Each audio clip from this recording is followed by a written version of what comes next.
भारत के एविएशन इतिहास में एक बड़ा बदलाव आने वाला है। अब वो समय दूर नहीं जब आसमान में उड़ने वाला पैसेंजर एयरक्राफ्ट पूरी तरह से भारत में बनाया जाएगा। हिंदुस्तान एरोनॉटिक्स लिमिटेड और रूस की यूनाइटेड एयरक्राफ्ट कॉरपोरेशन ने मिलकर एक नया समझौता किया है जो इस सपने को हकीकत के करीब ले जा रहा है। ये कदम भारत को आत्मनिर्भर बनाने की दिशा में बहुत बड़ा कदम माना जा रहा है। लेकिन अब सवाल ये है कि क्या सच में भारत अपने खुद के पैसेंजर एयरक्राफ्ट बनाने के दौर में पहुंच चुका है? तो चलिए इस अपडेट को डिटेल में जानते हैं। लेकिन आगे बढ़ने से पहले एक रिक्वेस्ट है कि जो भी लोग इस चैनल पर नए हैं वो हमारे चैनल को सब्सक्राइब ज़रूर करें। इस काम के लिए कोई पैसे नहीं लगते हैं, बल्कि इससे हमें मोटिवेशन मिलता है। तो चलिए आगे बढ़ते हैं। भारत में पहली बार पैसेंजर एयरक्राफ्ट बनने का रास्ता साफ हो गया है। इसके लिए हिंदुस्तान एरोनॉटिक्स लिमिटेड यानी एचएएल ने रूसी कंपनी यूनाइटेड एयरक्राफ्ट कॉरपोरेशन यानी यूएसी के साथ एग्रीमेंट किया है। ये दोनों एरोस्पेस कंपनियां मिलकर भारत में ही एच-100 जेट बनाएंगे। दोनों कंपनियों ने इसके लिए मेमोरेंडम ऑफ अंडरस्टैंडिंग यानी एमओयू पर हस्ताक्षर किए हैं। रूस और भारत के बीच ये नया एग्रीमेंट अमेरिका के लिए एक झटके से कम नहीं है। यह जे-100 जेट 2 इंजनों वाला विमान है। ये एक नैरो बॉडी एयरक्राफ्ट है जिसे आज की तारीख में 16 से ज़्यादा कमर्शियल एयरलाइन ऑपरेट कर रही है। अब तक 200 से ज़्यादा ये जे-100 पैसेंजर एयरक्राफ्ट का निर्माण हो चुका है। एचएएल का कहना है कि ये विमान भारत में उड़ान योजना के तहत कम दूरी की कनेक्टिविटी के लिए एक गेम चेंजर साबित होने वाला है। एग्रीमेंट के तहत एचएएल को घरेलू कंज्यूमर के लिए ये जे-100 जेट बनाने का अधिकार हासिल होगा। हिंदुस्तान एरोनॉटिक्स लिमिटेड ने कहा है कि रूसी कंपनी यूएससी के साथ हुआ ये समझौता दोनों कंपनियों के बीच आपसी भरोसे का नतीजा है। ये पहली बार होगा जब भारत में पूरी तरह से एक पैसेंजर एयरक्राफ्ट बनाया जाएगा।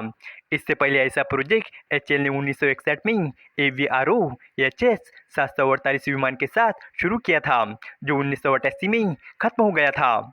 बताया गया है कि भारतीय एविएशन सेक्टर को आने वाले 10 सालों में इस तरह के नैरो बॉडी वाले 200 से ज़्यादा पैसेंजर एयरक्राफ्ट की ज़रूरत पड़ने का अनुमान है, जो रीजनल कनेक्टिविटी की आवश्यकताएं पूरी करेंगे।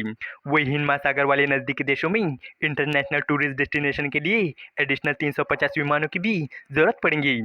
एचएएल की ओर से कहा गया है कि यह जे-100 एयरक्राफ्ट का निर्माण भारतीय एविएशन इंडस्ट्री के इतिहास में एक नए अध्याय का आरंभ है। ये सिविल एविएशन सेक्टर में आत्मनिर्भर भारत के सपने को साकार करने की दिशा में बहुत बड़ा कदम है। इससे निजी क्षेत्र भी मजबूत होंगे और इस क्षेत्र में डायरेक्ट और इनडायरेक्ट रोजगार भी पैदा होंगे। इसके अलावा दूसरे अपडेट के बारे में बात करें तो भारत फ्रांस से इंडियन नेवी के लिए 26 राफेल मरीन फाइटर जेट खरीद रहा है। इसके अलावा भारतीय वायुसेना ने 114 राफेल लड़ाकू विमानों के लिए रक्षा मंत्रालय को प्रस्ताव भेजा है। यानी भारत राफेल बनाने वाली फ्रांसीसी कंपनी पर काफ़ी भरोसा कर रहा है। लेकिन क्या फ्रांस पैसों के लिए भारत के भरोसे से खिलवाड़ कर रहा है? और क्या फ्रांस का लालच पाकिस्तान के खिलाफ भारतीय वायुसेना के एयर एडवांटेज पर असर डाल रहा है? ये सवाल इसलिए उठ रहे हैं क्योंकि फ्रांस ने 2 ऐसे देशों को राफेल बेचने का फैसला किया है जिसके पाकिस्तान और चीन से गहरे रिश्ते रहे हैं। दरअसल फ्रांस ने कतर और यूएई के साथ राफेल फाइटर जेट का सौदा किया हुआ है, जिसने डिफेंस एक्सपर्ट की चिंता बढ़ा दी है। चिंता इसलिए है क्योंकि रिपोर्ट है कि कतर और यूएई ने पाकिस्तान और तुर्की के पायलटों को अपने राफेल और मिराज फाइटर जेट पर ट्रेनिंग करने की इजाज़त दे दी है। जाहिर सी बात है, अगर पाकिस्तान और तुर्की के पायलट राफेल फाइटर जेट से ट्रेनिंग करेंगे तो वो राफेल के उस राज को जान सकते हैं जिसे सिर्फ भारतीय वायुसेना के पायलटों को पता होना चाहिए। अगर पाकिस्तानी पायलट राफेल उड़ाते हैं तो इस फाइटर जेट की इलेक्ट्रॉनिक वॉरफेयर क्षमता के बारे में वो जान सकते हैं।